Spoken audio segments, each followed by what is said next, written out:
SSC phase 14/2026 का notification जारी हो चुका है, जो 10वीं, 12वीं और ग्रेजुएट उम्मीदवारों के लिए एक बेहतरीन अवसर लेकर आया है। यह भर्ती उन सभी छात्रों के लिए खास है जो सरकारी नौकरी की तैयारी कर रहे हैं और एक स्थिर करियर बनाना चाहते हैं। इस परीक्षा के माध्यम से विभिन्न विभागों में अलग-अलग पदों पर भर्ती की जाएगी। इस भर्ती के लिए ऑनलाइन आवेदन प्रक्रिया 13 अप्रैल 2026 से शुरू हो चुकी है और यह 4 मई 2026 रात 11 बजे तक चलेगी। उम्मीदवारों को सलाह दी जाती है कि वे अंतिम समय का इंतजार न करें, क्योंकि अंतिम दिनों में वेबसाइट स्लो या सर्वर डाउन होने की समस्या आ सकती है।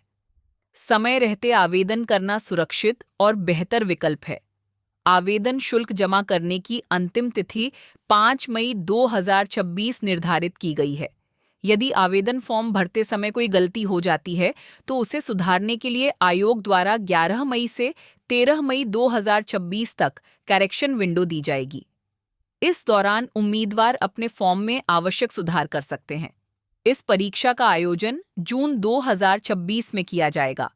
आवेदन शुल्क 100 रुपये रखा गया है, जो सामान्य और ओबीसी वर्ग के उम्मीदवारों के लिए लागू है, जबकि एससी, एसटी, महिला और पीडब्ल्यूबीडी उम्मीदवारों के लिए आवेदन पूरी तरह निःशुल्क है।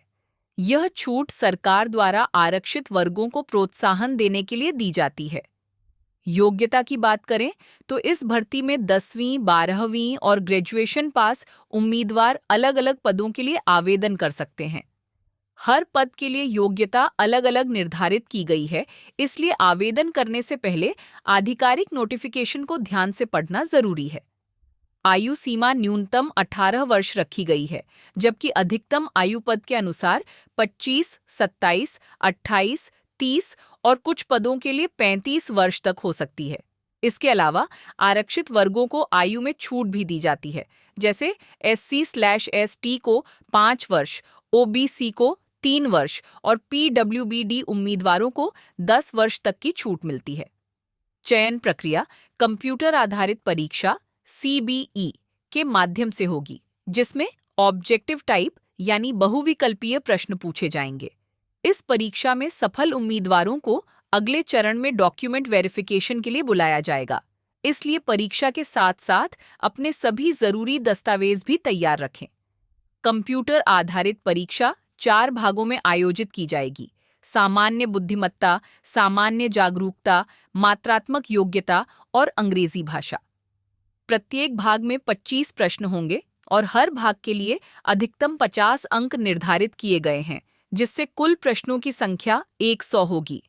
परीक्षा की कुल अवधि 60 मिनट होगी और इसमें प्रत्येक सेक्शन के लिए 15 मिनट का अलग समय निर्धारित रहेगा। इसका मतलब है कि उम्मीदवार को हर सेक्शन तय समय में ही पूरा करना होगा। साथ ही प्रत्येक गलत उत्तर के लिए 0.50 अंक की नकारात्मक अंकन प्रणाली भी लागू होगी, इसलिए सोच समझकर उत्तर देना जरूरी है। यदि परीक्षा कई शिफ्टों में आयोजित की जाती है, तो उम्मीदवारों के अंकों का सामान्यीकरण, नॉर्मलाइजेशन किया जाएगा, ताकि सभी के लिए समान अवसर सुनिश्चित किया जा सके।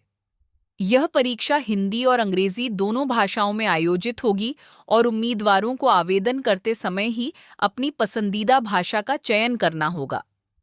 सिलेबस के अनुसार सामान्य बुद्धिमत्ता में तार्किक क्षमता, कोडिंग डिकोडिंग, संख्या श्रेणी, वेन डायग्राम, पैटर्न पहचान और समस्या समाधान जैसे विषय शामिल होंगे। सामान्य जागरूकता में करंट अफेयर्स, इतिहास, भूगोल, राजनीति, अर्थव्यवस्था और विज्ञान से जुड़े प्रश्न पूछे जाएंगे।